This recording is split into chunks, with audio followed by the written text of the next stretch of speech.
Eis o que diz o Senhor que te criou, que te formou desde o seio materno e te socorreu. Nada temas, meu servo, minha serva, meu Israel. Olha que coisa linda. Se eu leio o meu nome, meu Léo. Deus falando. Pensa que é pouca porcaria? A quem escolhi. Vamos ficar só nesse versículo. Palavra do Senhor. Essa é a certeza número 1 da Bíblia. Aliás, uma coisa que me impressiona muito desde que eu trabalho com o Ministério de Cura Interior é que essas afirmações bíblicas, especialmente do Antigo Testamento, textos como este, e se você pegar esse texto, se você ler Isaías 43, por exemplo, se você ler Isaías 46, se você ler Isaías 49, se você ler Jeremias capítulo 1, você vai perceber que esses textos repetem uma verdade que só poderia estar na Bíblia a partir de uma revelação de fé. Porque, gente, o que esse texto fala, se você fizesse uma análise científica desse texto, o que ele está afirmando, a ciência só consegue hoje comprovar isso, talvez nos últimos 20, 30 anos. Então, como é que o texto bíblico antecipa essa verdade? E repito, uma das mais repetidas na Bíblia. Se não for por uma certeza de Deus. E me parece que aqui está o problema número 1 referente à nossa cura interior. A grande causa dos nossos vícios, a grande causa dos nossos pecados, a grande causa das nossas enfermidades é que não tomamos posse dessa certeza que a Bíblia nos dá. Como é que uma pessoa entra em depressão? A pessoa entra em depressão porque perde o sentido da sua vida. Essa é a causa número 1.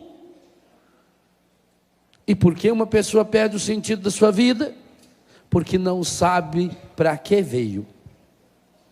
A Bíblia nos dá uma certeza absoluta. Por isso deixa aberto esse texto aí para você gravar bem. Eu não sou fruto do acaso. O texto conclui dizendo que Deus me escolheu. Essa é a primeira verdade científica da concepção do ser humano. Foi feita uma escolha. Ninguém sabe, ninguém consegue entender que mecanismo é esse que faz com que uma pessoa seja concebida. Alguns anos atrás falava-se em 140, 150 milhões de espermatozoides. Hoje fala-se em 300 milhões de espermatozoides em média. Nosso pai liberou aproximadamente 300 milhões de espermatozoides. Hoje dá de se ver isso em laboratório, filma-se. Esses 300 milhões caminham todos na mesma direção, a uma velocidade média de 40 km por hora. Hoje já se sabe que eles não vão numa corrida onde cada um é para si. A ciência diz, também não sabe explicar por que ainda, que é um mecanismo que faz com que esses 300 milhões de espermatozoides estejam um ajudando o outro nessa meta, que é o óvulo. Um deles vai fecundar. Esse que me gerou, que gerou você. Então a primeira pergunta é, que mecanismo é essa de escolha? Quem foi que fez essa escolha? A ciência fala nas forças que contribuíram para que isso acontecesse. A Bíblia, antes, muito antes, 2500 antes de qualquer revelação ou pesquisa científica, afirma Eu sou fruto de uma escolha pessoal de Deus. Eu te escolhi. Escolhi lá no meio peguei um.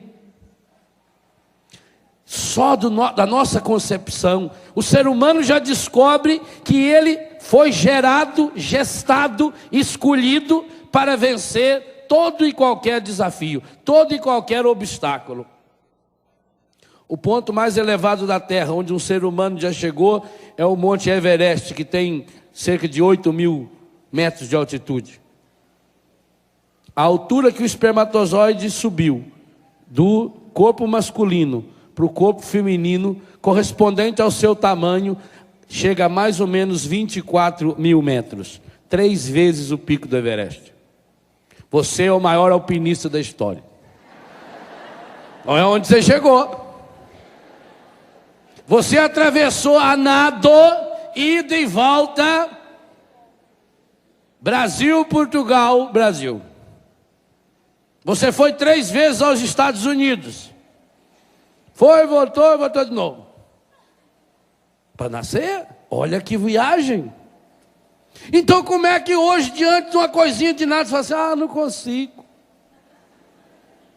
Eu sou fraco. O ser humano recebeu já, lá na sua genética, Gênesis, genitais, são palavras irmãs. Nasceu lá na sua gênese com uma vocação. E por que tem essa vocação, essa escolha? Porque você nasceu. Como é que você vai rezar a sua vida se você não tem essa certeza absoluta? Eu fui tecido por Deus no seio da minha mãe.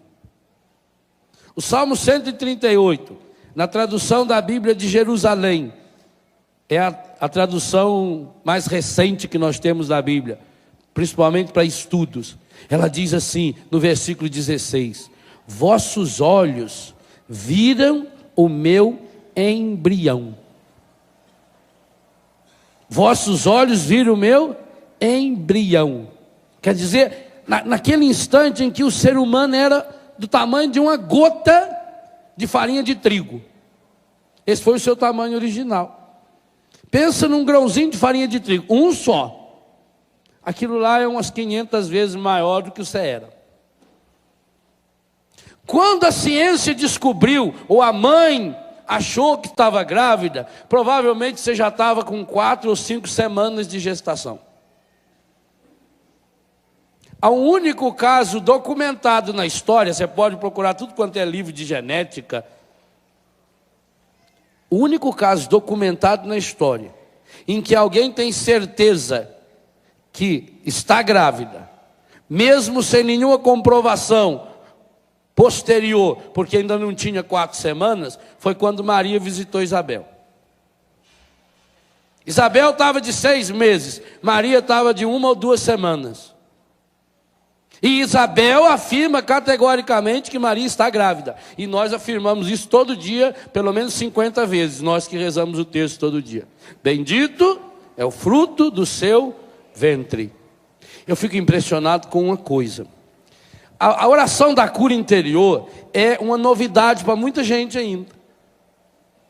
A oração da cura interior cronológica, desde a concepção, a gestação, nascimento, primeira, segunda infância, adolescência, juventude, idade adulta, a maturidade da vida, é muito recente. Em livros católicos você encontra nos últimos 15 anos, quem sabe 20 anos no máximo. É ainda uma literatura recente. No entanto, a fé da igreja, e eu procuro retratar nesse livro aqui, que é o tema do nosso acampamento, Rezando a Vida, eu procuro mostrar aqui dentro, que a igreja descobriu isso ao longo de séculos, talvez não sabia que era o nome. Observe, por exemplo, a estrutura dos 7 sacramentos. Os 7 sacramentos é a forma que a igreja percebeu que Jesus, o mesmo ontem, hoje e sempre, acompanha a nossa história, desde o nascimento com o batismo. Depois, na infância, com o sacramento da reconciliação, da Eucaristia. Na adolescência, o sacramento da crisma. Na juventude, passando para a idade adulta, o sacramento do matrimônio, o sacramento da ordem. E na velhice ou na doença, o sacramento da unção dos enfermos. Mas como não se restringiu só aos sacramentos, a igreja percebeu que a ação de Deus nos acompanha, inclusive antes e depois do ciclo sacramental. Se os sacramentos começam com o batismo, a igreja tem, e aqui eu procuro mostrar isso, e até escrevo isso, a partir da página 25 até a página 29. A igreja tem, por exemplo, as bênçãos para fazer para a mulher antes e depois do parto. Você que estiver grávida, você pode pedir a um padre, ou a um diácono, a um ministro que o padre delegar, que faça, ou se não, aqui no livro eu trago, a bênção antes do parto. E logo depois do parto, quer dizer, que precede ao batismo. Então a igreja já percebeu que a ação de Deus acontece em minha vida, até mesmo antes de eu poder experimentar o sacramento. E que essa ação de Deus acontece em minha vida também depois, quando encerra o ciclo sacramental. Por quê? Depois da unção dos enfermos vem a morte, então não tem mais sacramento. Mas a igreja tem as exéquias. E, inclusive as exéquias, muito pena que hoje as pessoas estão levando a experiência da morte para um lado muito desumano. Mas a igreja, ela tem instrumento nas suas mãos, na sua liturgia, para fazer um acompanhamento. Então, vai lá a bênção do corpo lá na casa, ou no lugar onde estiver sendo velado. A missa de corpo presente, a bênção da sepultura, a última despedida, a missa de 7 dias, a missa de 1 mês, a missa de 1 ano. Quer dizer, a igreja acompanha o quê? As nossas emoções. A igreja percebeu isso. Ela talvez não sabia explicitar, porque ela é histórica, é feita com gente, a partir de gente, de pessoa. Talvez não sabia explicitar que esse é um ministério a ser exercido. Então, gente, nós da Igreja Católica precisamos tomar posse dessa graça que é o ministério da cura interior, que eu chamo aí nesse texto rezando a vida. Porque enquanto nós não tomarmos consciência, mas essa consciência por experiência, de que a minha vida tem um sentido, de que eu não vim no mundo por acaso, de que não há nenhuma vida que veio ao mundo por acaso, que nós precisamos retomar. Agora, por que é que nós perdemos essa consciência? Primeira coisa que precisa ficar claro para nós: cura interior é um ministério de luta contra o encardido. Por quê? Porque qual foi a grande raiva dele?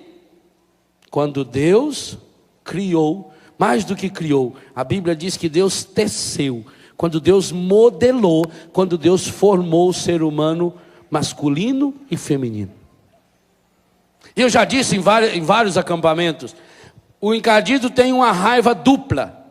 A primeira raiva é a raiva do ser humano ser imagem e semelhança de Deus. Essa é a primeira grande raiva dele. E a segunda grande raiva dele, a raiva de que o ser humano, imagem e semelhança de Deus, é chamado a reproduzir Deus através do seu corpo. Para pensar nisso. Veja o que o encardido conseguiu fazer com a sexualidade humana. E eu não tenho dúvida que a grande maioria dos problemas ligados à sexualidade tem a ver com a concepção da pessoa. Porque veja, se o nosso inconsciente, e isso a ciência afirma, se ele grava tudo o que lhe aconteceu, desde o primeiro instante em que ele foi concebido, então o nosso inconsciente acabou gravando aquela mesma impressão que nossos pais tiveram quando tiveram aquela relação sexual, que talvez muitos pais nem sabem qual foi, que nos gerou.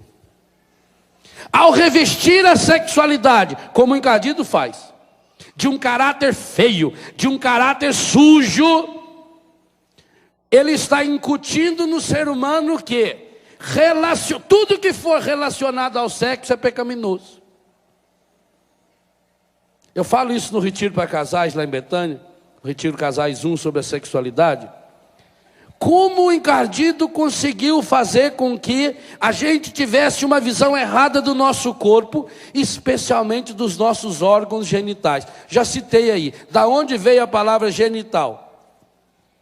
De Gênesis lembra coisa feia ou bonita? E por que genitais está associado a coisa feia? Por que a mãe grita para o filho de 2 ou 3 anos de idade: tira a mão daí! Papai do céu não gosta. Se não gosta, para que pendurou aquilo em mim? Foi eu que pedi bater esse trem aqui? Quantas vezes a gente escuta a mãe dizer: isso é feio? Quer um exemplo? Qual é o apelido do seu braço? Da perna. Só se for muito magrela, e fala que é siriema, garça, né? E por que os órgãos genitais têm tanto apelido? Por quê? E cada apelido mais medonho do que o outro. É pavoroso. As analogias que se fazem dos órgãos genitais faz a pessoa, só de pensar neles, já pensar com nojo. Ou não? E sabe o que eu descobri? Isso é uma cultura que o encardido espalhou para o mundo inteiro. Porque nós temos uma relação, ao menos esquisita, com os nossos genitais? Por que o ser humano começou a usar roupa? Para proteger os seus genitais. Porque eram feios? Não. Porque era a origem da vida. Porque é o órgão que traz a vida. Como é que o órgão que traz a vida pode ser feio? Enquanto, gente, não dissociar, e pelo amor de Deus, aqui precisa de coisa muito séria. Por isso que eu tenho um retiro exclusivo para isso, com casais. Onde nós fazemos a oração de cura da sexualidade. Porque as pessoas estão vivendo hoje como presas do encardido, a partir do momento em que não assume o seu corpo. Meu corpo é templo vivo do Espírito Santo. O corpo não pode ser símbolo de pecado, pelo amor de Deus. Isso é uma heresia. Isso é um pecado mais do que mortal, ele gera morte para muita gente. E nós conseguimos associar tanto a ideia do corpo à ideia de pecado, que hoje, o carnaval vai ir daqui a um mês, nós vamos estar aqui de novo no acampamento. Qual é a grande exploração que se faz no carnaval? É do corpo, dos órgãos genitais. Agora, enquanto eu não tomar consciência a partir do meu próprio corpo, daí vem a eterna insatisfação da pessoa. Quanta gente hoje, e como está se multiplicando isso, que não aceitou a sua sexualidade ainda. Quantas e quantas pessoas você conhece, bem próximas a você, que tem seríssimos problemas na área sexual? Aí o que a gente faz? Que nós refletimos na missa ontem, a gente esconde o problema. Ou a gente fica achando culpados e desculpas. Então por isso que vem as revistas, os livros de fofoca da vida alheia. Porque enquanto eu estou olhando para o problema do outro, eu não olho para o meu. A Bíblia não tem medo de dizer: meu corpo foi todinho tecido. Salmo 138. Pelas mãos de Deus. Tecido. O Senhor que te formou, está aí. Que te escolheu. Desde o ventre materno. Não há nenhuma parte no meu corpo, nenhuma parte no meu corpo, que não tenha tido o dedo de Deus, a mão de Deus. Não há nenhuma parte no meu corpo que não seja imagem e semelhança de Deus. E mais ainda, se nós entendemos, e a Bíblia afirma isso quantas vezes, só em Isaías eu citei o 43, o 44, o 46, o 49. E ainda várias vezes dentro desses capítulos. Se a Bíblia não tem medo de citar que Deus me formou, que Deus me teceu no seio da minha mãe, que meu corpo é obra-prima de Deus, a Bíblia não tem medo de dizer que o ser humano, na sua sexualidade, é sinal, é canal, é reprodutor do próprio Deus. Aí nós entendemos porque essa é a área número 1 que o encardido tenta atingir. Quantas e quantas pessoas e quantas vezes nós crescemos com seríssimos traumas relacionados ao nosso corpo, relacionados à nossa sexualidade, porque eu queria ser mais alto, eu queria ser mais baixo, eu queria ser mais gordo, eu queria ser mais magro, e a pessoa passa a vida inteira nessa insatisfação, e tentando mudar, e tentando fazer plástica, e juntando dinheiro para botar silicone, e gastando uma fortuna com academias, e tomando remédio para modelar o corpo, porque não, eu tenho que ter um corpo sarado, um corpo perfeito, mas eu não admito ainda a santidade e a beleza do meu corpo. A Bíblia não tem medo, repito, de afirmar muitas e muitas vezes que o autor do meu corpo é Deus, que Deus colocou a mão, que Deus me modelou, que Deus me fez, que cada parte do meu corpo é imagem e semelhança de Deus. Mas enquanto, meus irmãos, nós não chegarmos a essa experiência, a partir de fato de uma experiência de Deus, em Deus, de uma visão correta do nosso corpo, de que nós somos gestados no seio de nossa mãe, nós vamos carregar embutido em nós as ideias erradas. E aí vem um outro problema. A pessoa que vai assimilando essa ideia errada, pela educação, pela cultura, na hora em que ela se une, olha, quantos e quantos casais ainda hoje acreditam que quando se unem sexualmente estão pecando.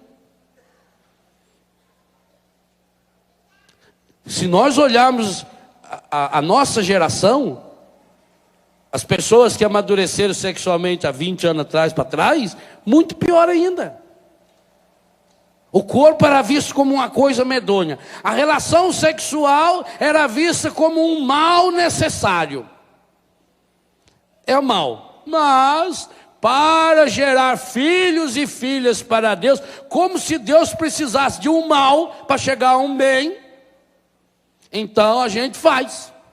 Mas faz com muito respeito, com a luz apagada, vira as imagens do santo para a parede, assim, o santo não vê. Já pensou? Vixe Maria, se o santo vê fazer aquele serviço? Não, não pode.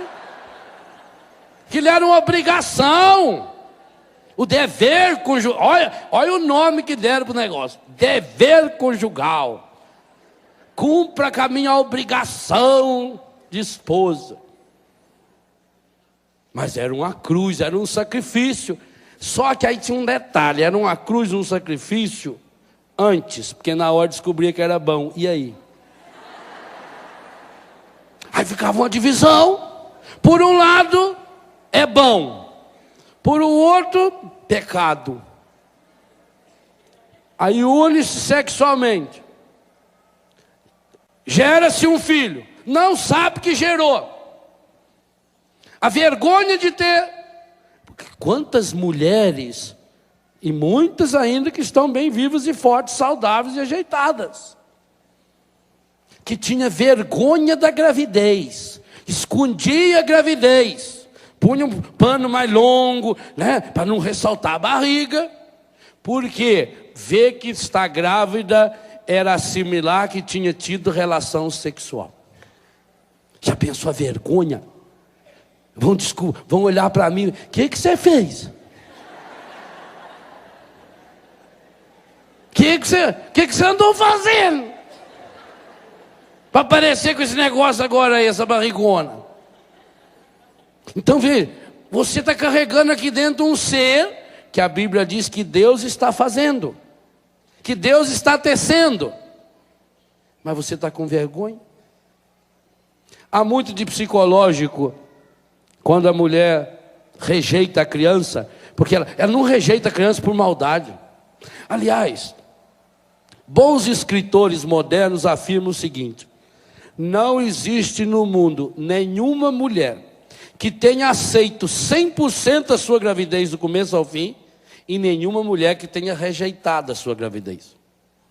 Há um momento na gravidez que seja de um incômodo físico, que seja de dores que sente, a própria transformação que vai acontecendo dentro do corpo, a insegurança se esse corpo vai de novo voltar ao normal ou não, as dificuldades de relacionamento matrimonial, as ideias erradas, porque quantos casais, não faz muito tempo, e até hoje muitos pensam, que se está grávida não pode ter nenhuma intimidade entre marido e mulher, porque machuca a criança, mata a criança, porque põe espírito ruim na criança, porque é isso, porque é aquilo.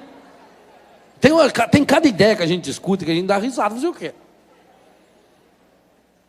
Então, sem dúvida nenhuma, ao assimilar algo na minha vida, que pode estar relacionado a uma coisa feia. Veja por que é importante o encardido enfiar na... E por que os cristãos têm que fazer uma verdadeira revolução? Católico tem que chamar os seus órgãos genitais de seio, pênis, vagina, coxas, nádegas, ânus. Católico tem que começar a revolucionar a sexualidade dentro de casa. Não inventa esses apelidos, principalmente os apelidos bonitinhos que escuta por aí na televisão. Porque vai associar uma imagem terrível, pavorosa. Vira nome de palavrão. Você quer xingar uma pessoa, se associa um apelido dos genitais e pronto. Xinga a pessoa, ofende a pessoa.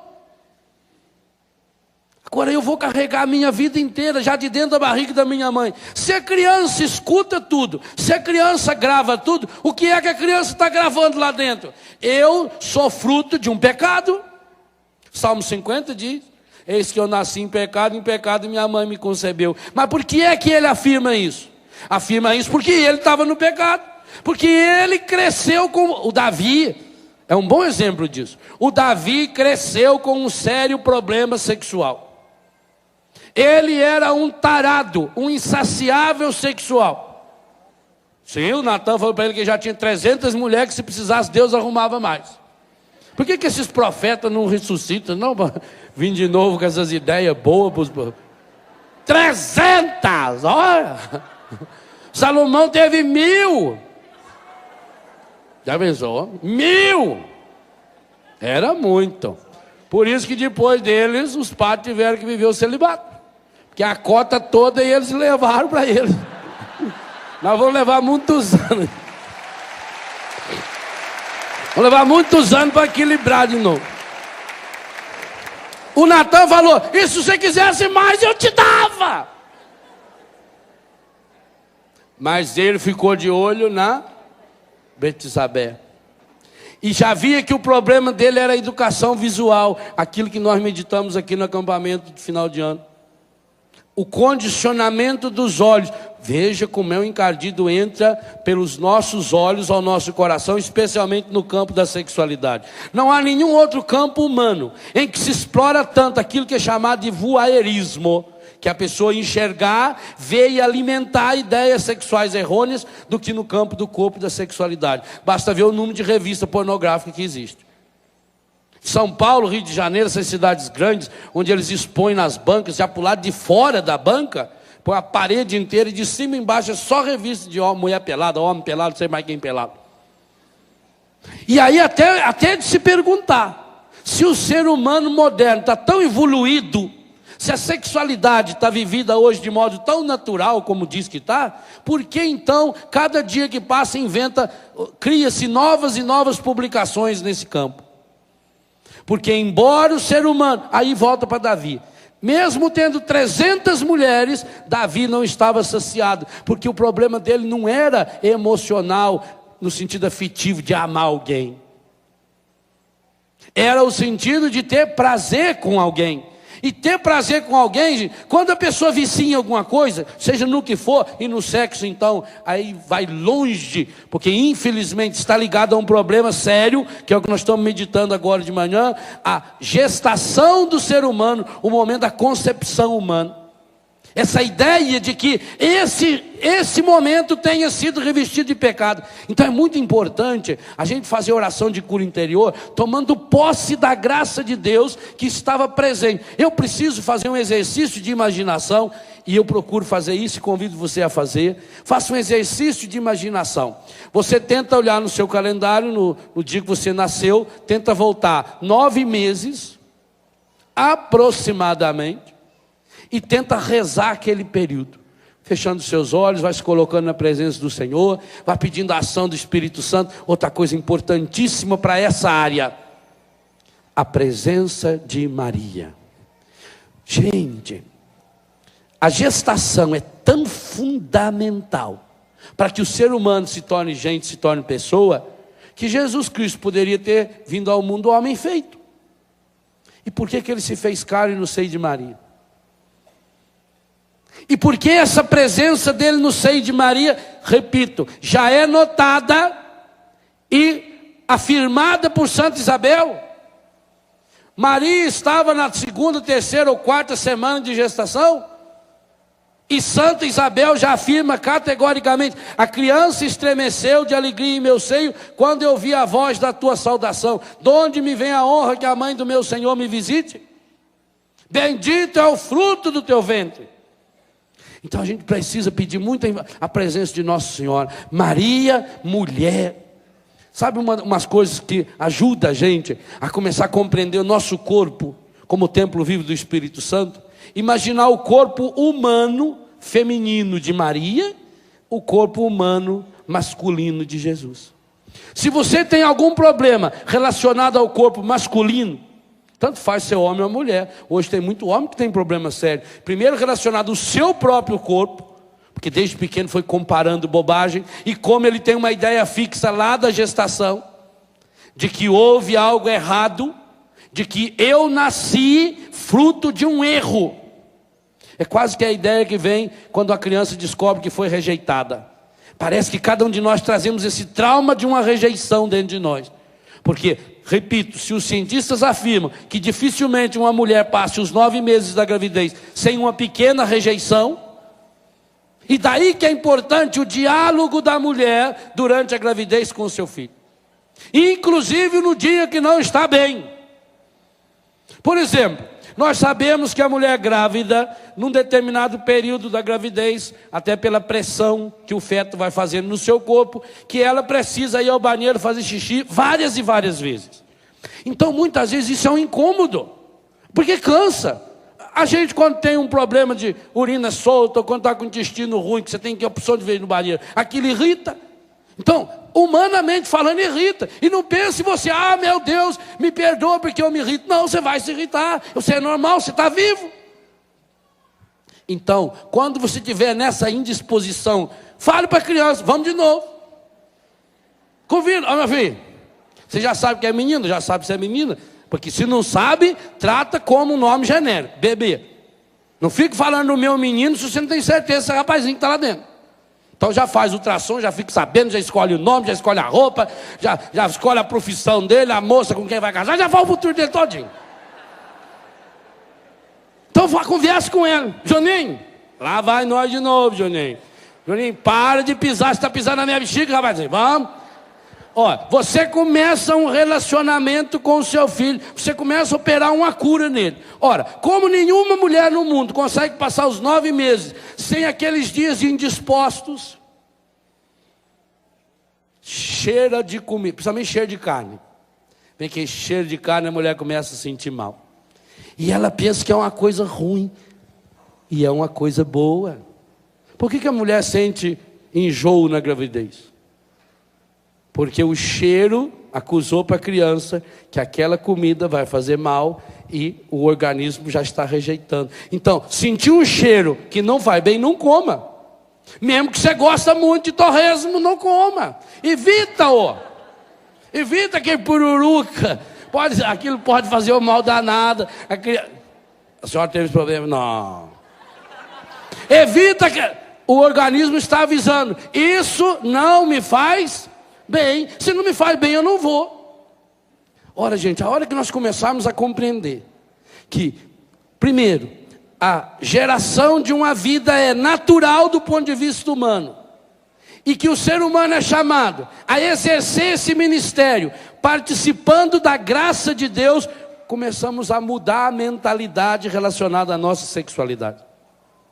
Nós não podemos mais deixar o demônio nos prender, nos amarrar em algo que nós vamos carregar conosco a vida inteira.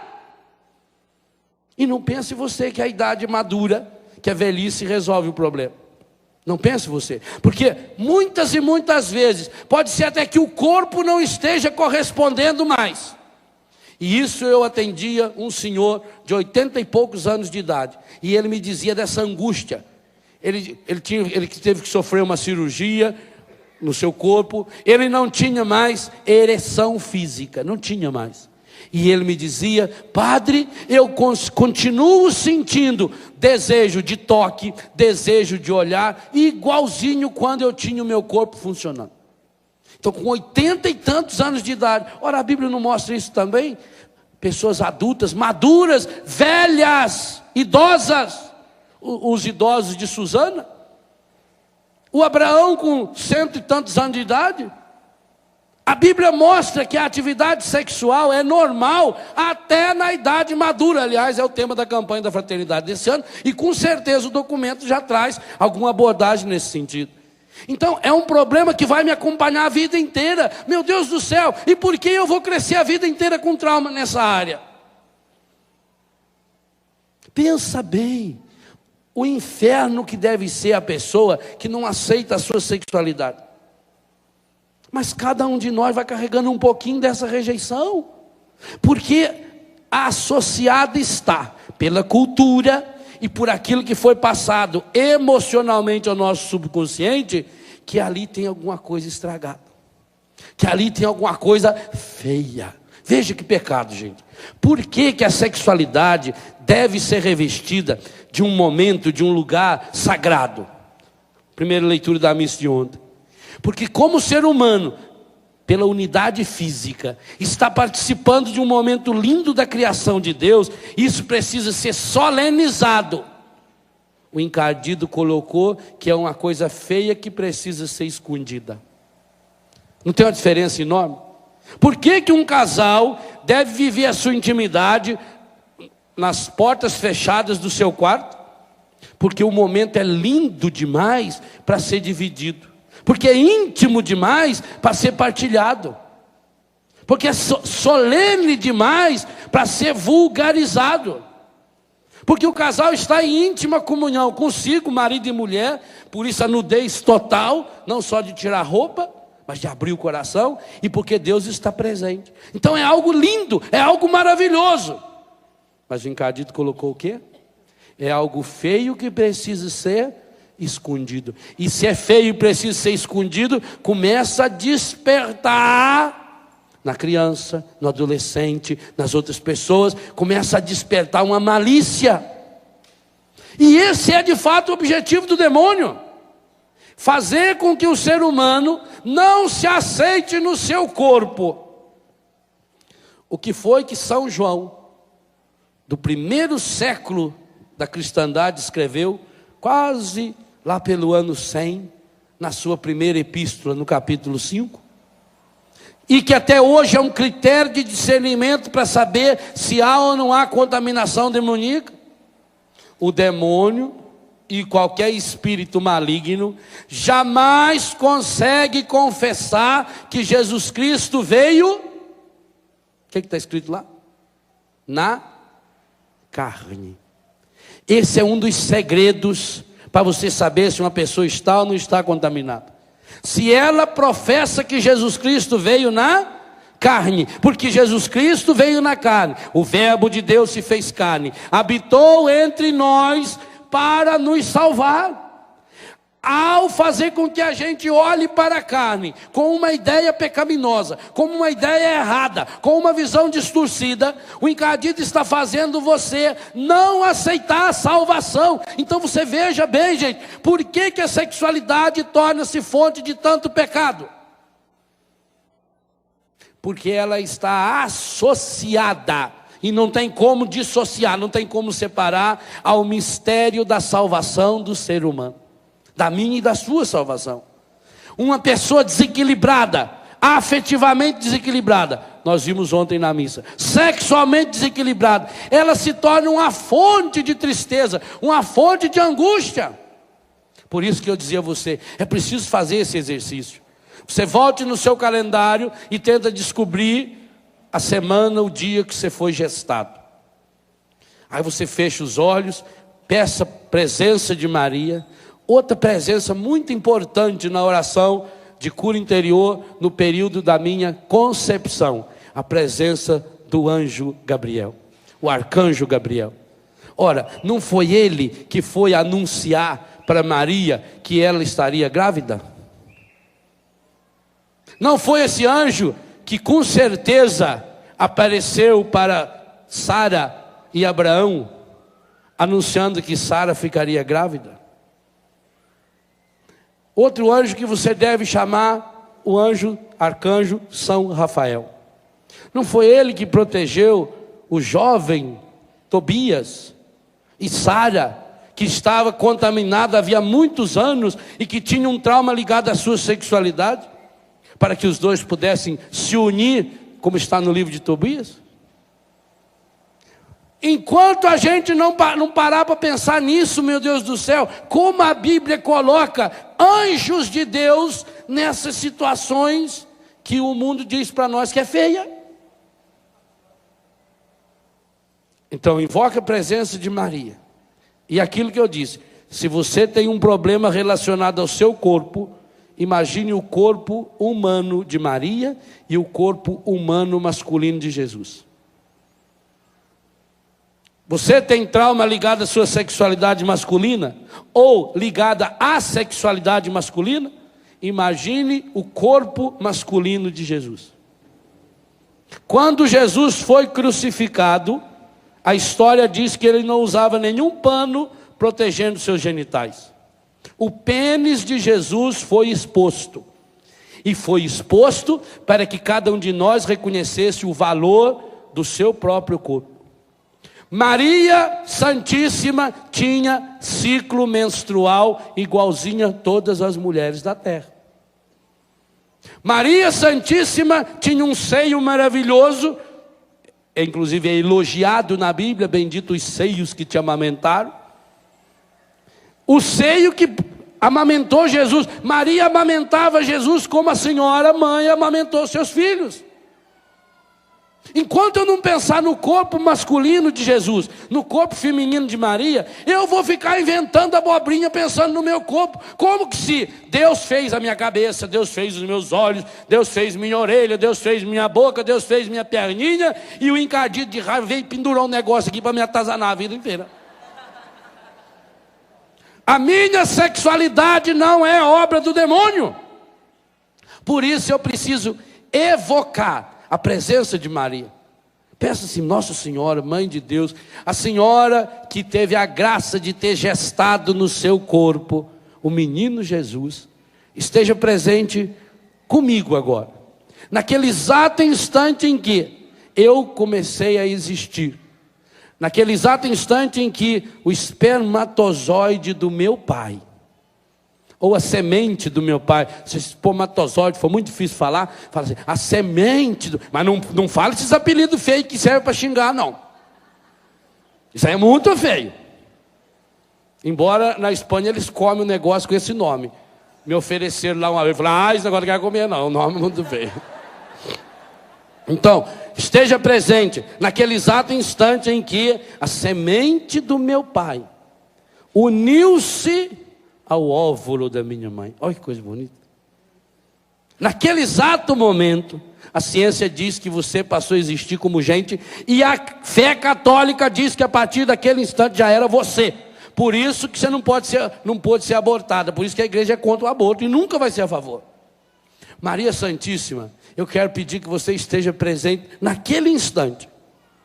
Santo anjo do Senhor, meu zeloso guardador.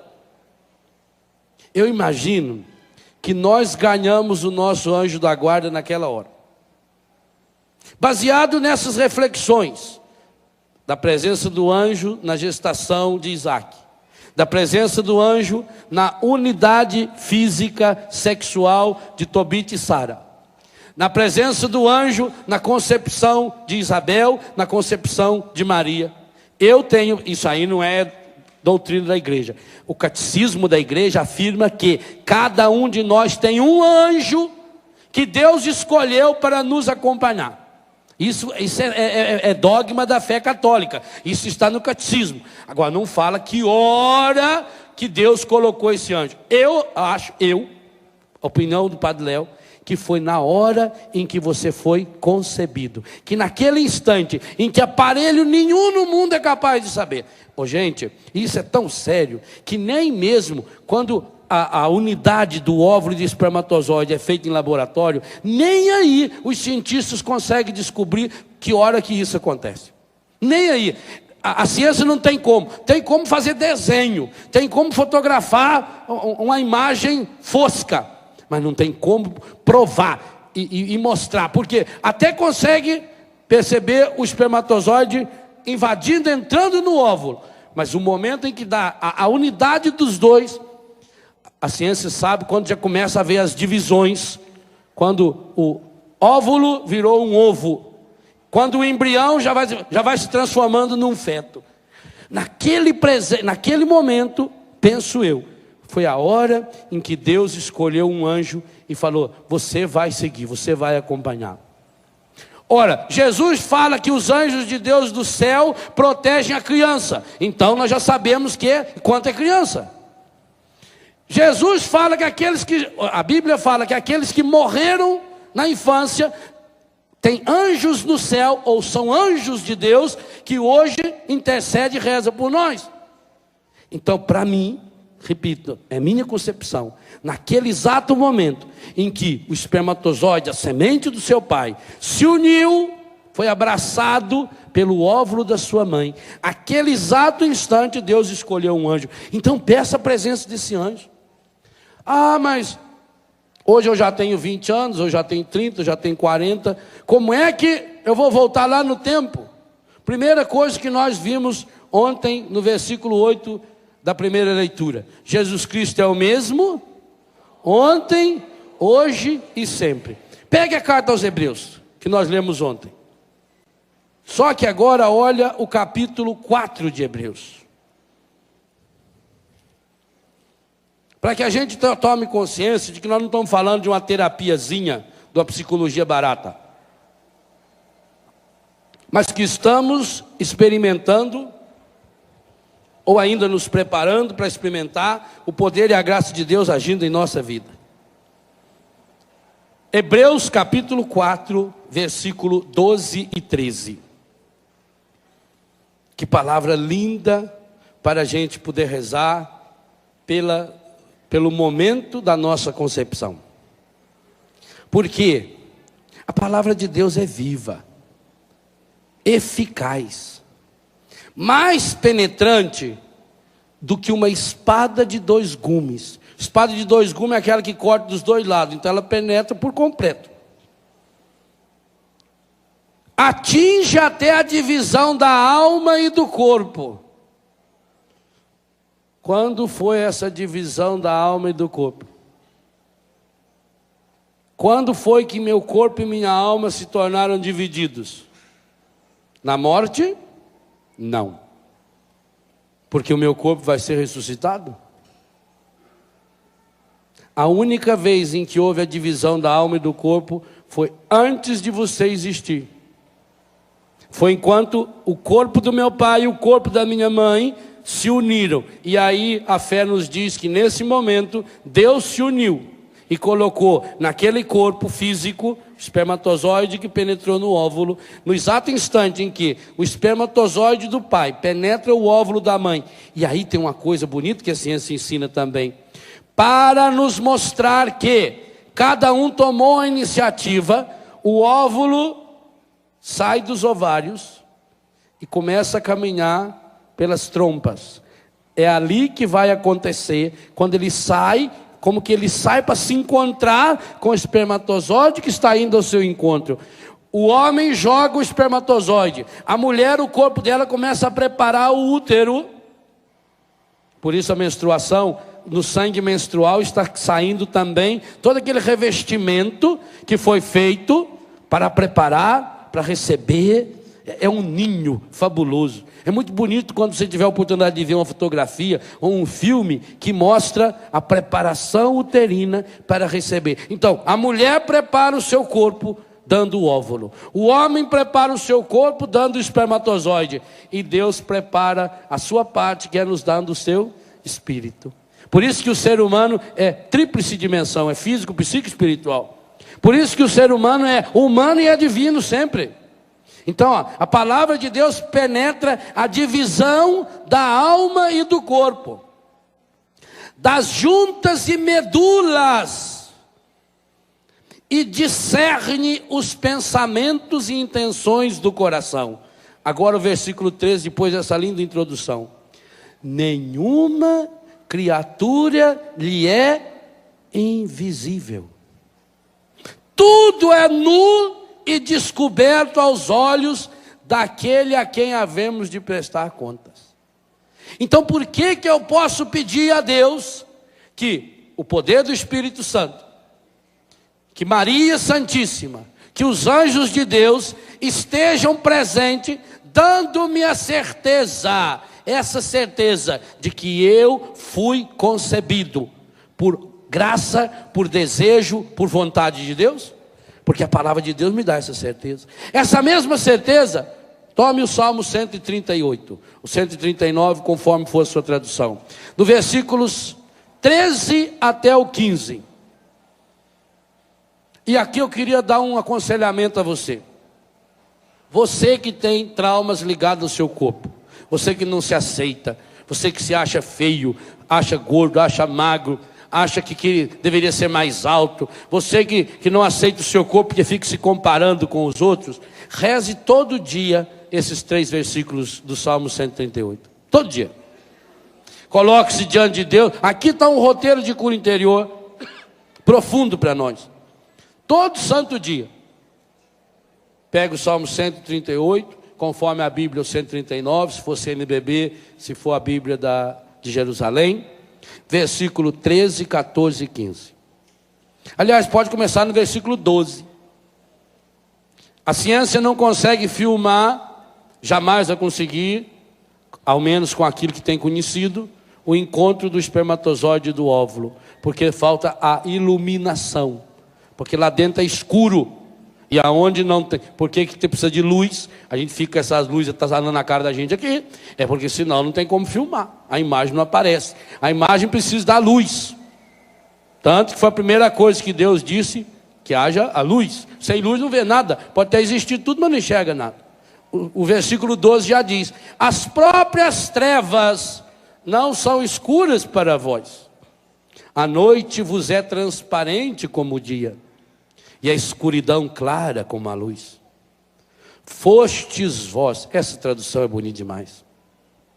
Fostes vós que plasmastes as entranhas de meu corpo. Vós me teceste no seio de minha mãe. Repita isso em oração. Fostes vós que plasmastes as entranhas do meu corpo. Vós me tecestes no seio de minha mãe. Sede bendito, louvo o Senhor, por me haver desfeito de modo tão maravilhoso. Pelas vossas obras tão extraordinárias, conheceis até o fundo a minha alma. nada de minha substância vos é oculto.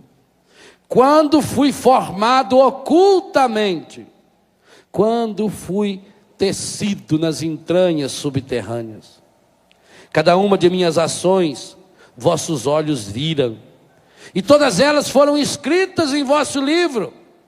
Cada dia de minha vida foi prefixado, desde antes que um só dele existisse. Que oração profunda, gente. Quando eu começar a colocar-me em Deus, a colocar o meu coração em Deus, a tomar consciência dessa presença de Deus, e é isso que eu quero convidar você a ir fazendo nesse acampamento.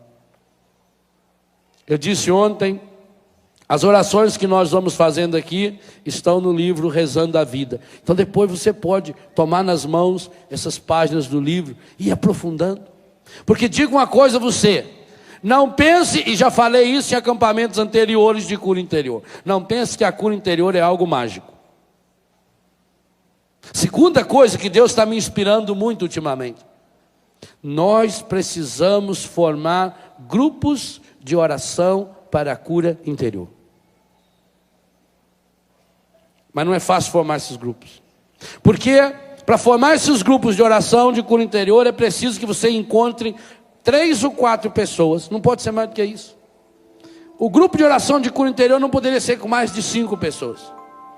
Pessoas que estivessem dispostas a se reunir ao menos uma vez por semana, durante 1h30, 2 horas, para rezar umas pelas outras, rezar pela cura interior. E por que precisa ser 4 ou 5 pessoas que estejam dispostas a se reunir toda semana? Porque a gente não consegue abrir o coração na primeira, na segunda, na terceira semana. Até a gente vencer, se você não ouviu, procure a fita e ouça a pregação da missa de ontem. Leva-se muito tempo para dar aquele passo que eu falei ontem, o passo fundamental, para dizer eu necessito dessa cura. Leva-se muito tempo para a gente revelando a intimidade da gente, para a gente demonstrar que cada um de nós precisa, e que não é vergonha dizer eu preciso que você ore por mim, eu preciso que você ore comigo.